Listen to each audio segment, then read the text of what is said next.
Loan platform na pag-uusapan natin today is legit. SEC registered? Check. CIC reporting? Check. BSP regulated? Check. Because yung loan na pag-uusapan natin is the one offered by Uno Bank. Na dati ay nasa up to 250,000 pesos yung pwede mong i-personal loan dito with no additional documents required. Ngayon, nasa 500,000 pesos na. Wow. And offer siya ng offer, but kung makakatanggap ka ng Viber message, email, text, does that mean na ma-approve ka na? Because sabi niya, pre-approve eh. So kung kayo ay naghahanap ng isang online loan platform na mataas yung amount, monthly, mababa yung interest, hindi naman yan na-offer ng basta-basta ng OLA eh. Usually, sa bank yun. So in this video, let's talk about Uno Bank. Hello everybody! Welcome back to another vlog, and today, of course, legit po yung pag-uusapan natin and all boxes are checked. Legit na legit siya. But is it the loan that's right for you? Kaya nga meron tayong mga ganitong mga reviews. So bago ang lahat, this video is not sponsored and it is based on my personal experience. So dati ako naka-loan dito kay Uno Bank and ang dami kong comments. But I was able to borrow 30,000 pesos kay Uno Bank. Now after that, I paid it for 6 months. Okay na rin yung interest. Yun nga lang hindi siya buong matatanggap kasi meron siyang processing fee na ikakatas niya sa proceeds mo. Wala kang ilalabas na pera para ma-process yung loan except for ngayon. Let's get to that later on ha. Pagkatapos bang maka-loan sa kay Uno Bank is a repeat loan guaranteed. So guys, in today's video, yung si Uno Bank ulit yung may spotlight and ngayon yung dating 250 na ino-offer niya ngayon nasa 500,000 na. Hindi ko na sana siya lalapitan or hindi ko na sana siya susubukan. Sabi ko, once is enough. Charot!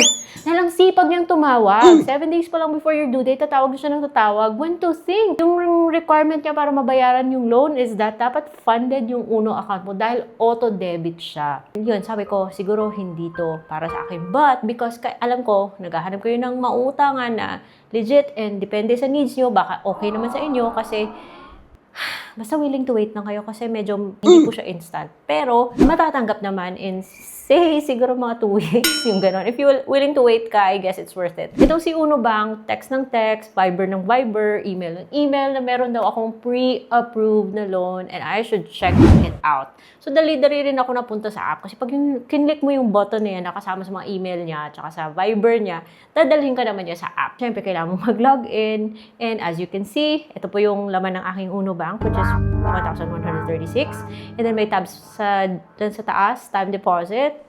Let me know if you want to talk about the time deposit. Let's go to loans. Doon sa loans, nag-iba na nga yung platform niya kaysa, yung drama niya kaysa dati. Discover hashtag Uno Now Loans. O, sabi niya, up to 500,000 na daw. Dati kasi 250 yan. An easy process, flexible terms. 24 to 48 hours daw yung approval. Same dati. Ayan, lalabas to. Ito yung parang nagulat talaga ako nung nakita ko guys. Dahil, in order for them to process the loan, maningil po siya ng 100 pesos. I-refund naman daw kapag na-approve ka. Pero what if hindi? And that 100 pesos i-auto-debit niya doon sa balance ng Uno Bank account mo kung magpo-proceed ka. Nag-click ako ng continue, syempre nag-check ako ng box, I click continue, and then usually kapag matagal na kayong may Uno Bank account, yung details nyo, ando na yun. Some fields need to be updated, some just make sure na tama pa yung details kasi accuracy of your information is important plays a huge role sa credit assessment process, sa whether ma-approve ka o hindi, you know. Just make sure na yung address mo is accurate, is correct. And then, hingi din siya ng employment details. And for your information, marami pong categories na pipiliin sa employment detail, OFW, pwede mong i-indicate, but just expect additional documentation kung sabihin mo sa kanya OFW ka. Sinabi ko sa kanya is self-employed, so I added the details of my business kasi registered po yung aking business. I have a DTI, TIN, I pay my taxes. Anyway, so moving on, financial details like source of funds, and may categories ka namang pipilian dyan and you just have to fill in the blanks. May ganitong tanong, I think this is standard for any bank.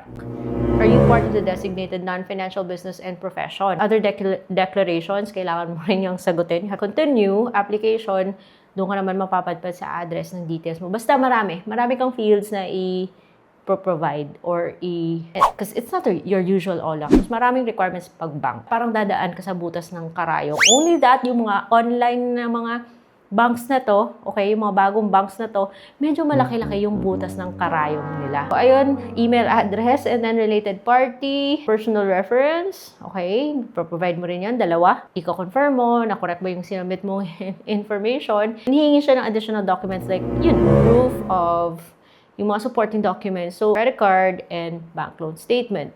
So, yung pinakamadali para sa akin to provide was my credit card statement. Total na access naman sa phone. I just took a screenshot and sinabit ko dito.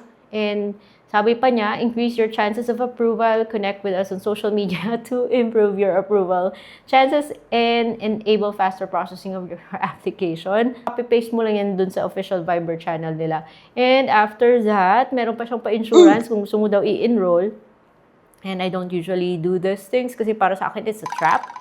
So, hindi ko na yun pin-process. And yun, processing the loan now. Ang bilis ko nalaman, guys, na hindi pa ako approved. Let's try again soon.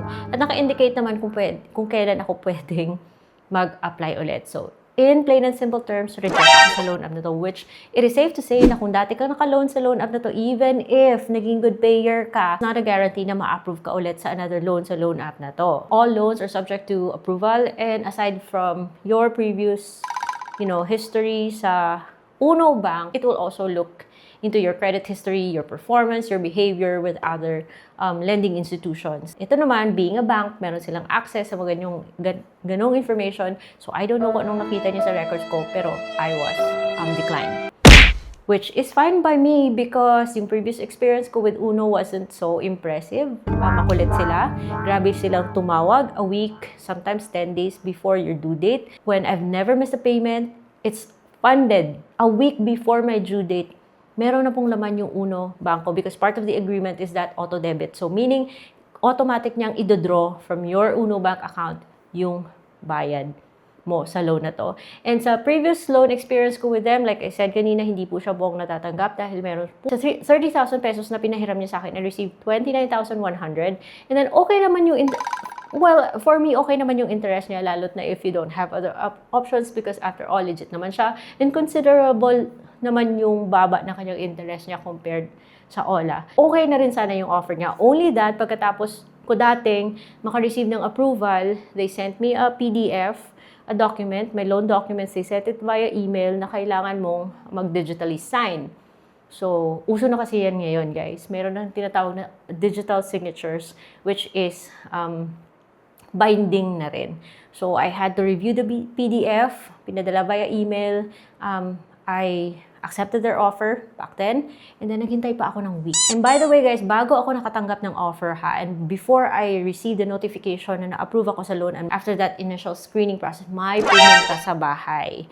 Tinanong, nag-CI. Merong nag-CI. So, meron ngang nag-CI.